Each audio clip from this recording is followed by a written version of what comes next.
gimana menyelaraskan antara lisan dengan hati kita sehingga bisa terjadi banyak keajaiban dalam hidup kita. Ini kisah-kisah yang tadi kita dengar adalah bukti gitu. Orang kalau selaras antara lisan dan hatinya pasti terjadi keajaiban. Kalau ketika kita berdoa hati kita yakin seutuhnya kepada Allah, pasti Allah gak akan ngecewain kita. Gak mungkin. Allah itu gak mungkin mengecewakan kita.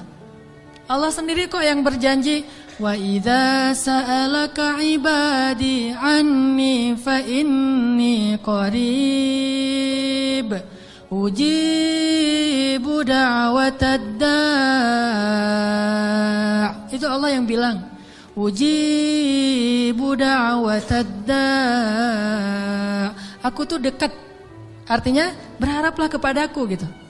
Dan aku akan mengijabah setiap orang yang meminta kepadaku. Jadi Allah sendiri yang berjanji akan menunjukkan keajaiban, mengabulkan permintaan-permintaan yang baik dari hambanya, sehingga tidak perlu kita ragu, Allah gak mungkin ngecewain kita. Begitu kita berdoa yang selaras di hati kita, yakin kepada Allah, Allah akan tunjukkan. Itu rahasia paling gampang untuk hidup bahagia, untuk sukses, untuk dapetin apa yang baik-baik yang kita harapin. Contoh, kalau mau ngelamar seorang cewek, sebelum kita datang ke calon mertua, lobby dulu ke langit pemilik hati mertua. Jadi bukan dandan nomor 1, itu mah yang kesekian. Bukan misalnya bawa CV yang bagus, isi CV-nya teh. Kalau perlu tanggal lahirnya diedit, biar gak terlalu ketuaan gitu ya. Cuma diedit 1 angka doang, angka terakhir yaitu tahun. Kemudian pekerjaan, wira swasta. Kan sekarang wira swasta mah keren ya, pengusaha gitu ya. Walaupun wira swastanya masih baru merintis lah. Saya mah gak mau terlalu makin jelek nanti. Wira swasta, jualan apa misalnya, apa aja lah. Apa aja dijual gitu. Yang penting tidak menjual harga diri. Wah, semuanya diedit. Itu bukan yang paling penting. Yang paling penting adalah gimana ngelobi lah langit, pakai jalur langit. Minta kepada Allah yang menggenggam hati. Begitu di depan pintu pagar, la haula wala quwata illa billah. La haula sampai 100 kali. Kenapa 100 kali? Sampai yakin banget ini Allah yang menentukan hati seseorang hamba. Bisa dibolak-balik. Bisa jadi awalnya si calon mertua ini udah punya calon sendiri buat anak yang perempuannya.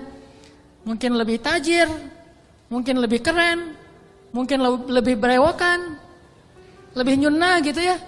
Kita mah seadanya, udah pakai wak doyok juga belum tumbuh-tumbuh.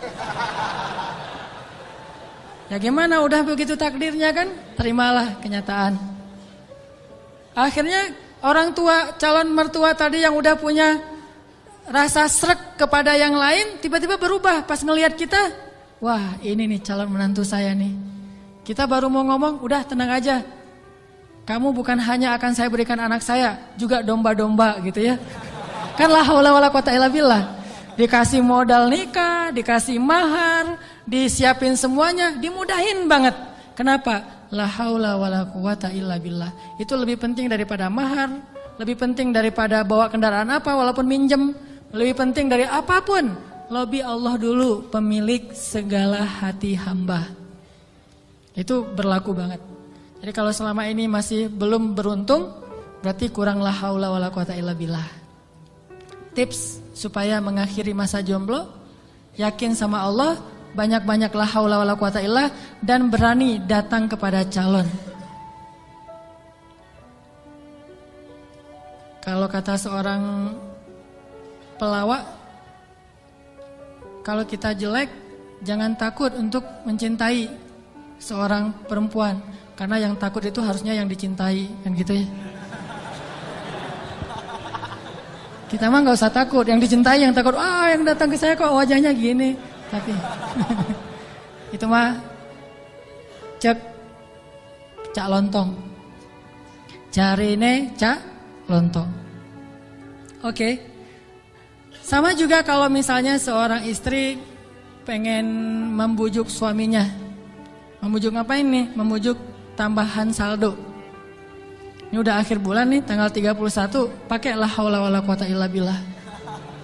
Itu ngaruh banget. Sambil senyum, sambil la haula wala quwata illa billah. Oh ngerti mah, besok ditransfer gitu ya. Gak usah bilang, "Pak, uang bulanan," gak usah. Bilang aja la haula wala quwata illa billah. Lobby Allah sehingga dia jadi sayang sama kita, dikasih lebih.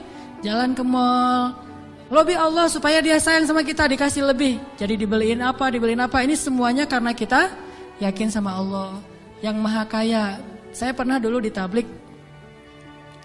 Awal-awal saya dulu hijrah dari hidup gak jelas menjadi agak jelas.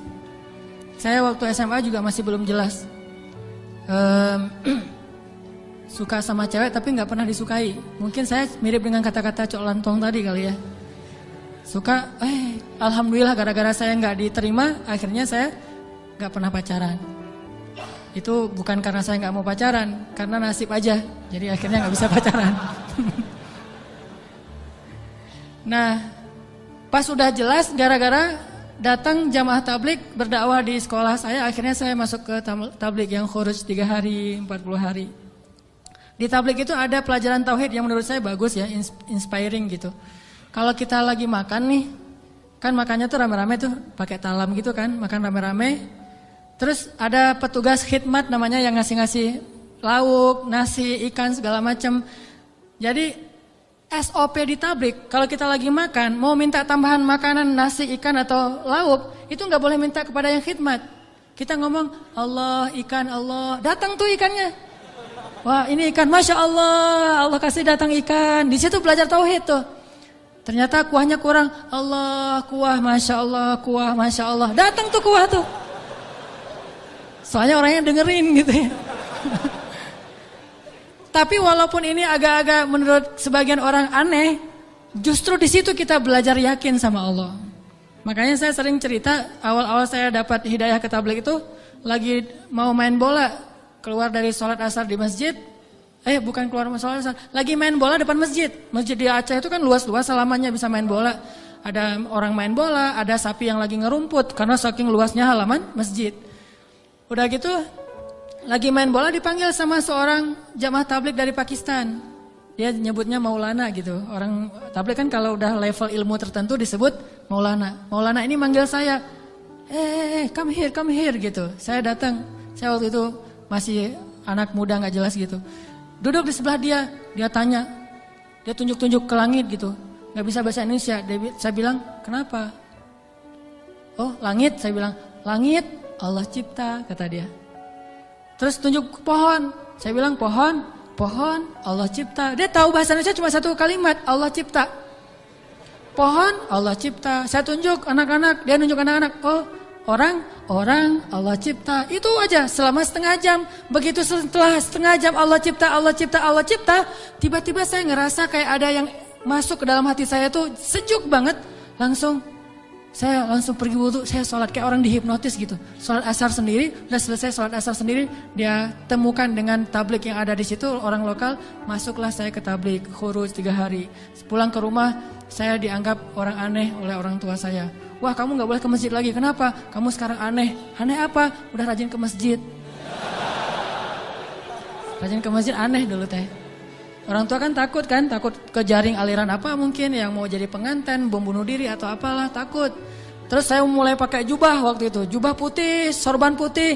Begitu saya lewat depan tetangga ada anak kecil lagi main, dia bilang, mak malaikat lewat gitu.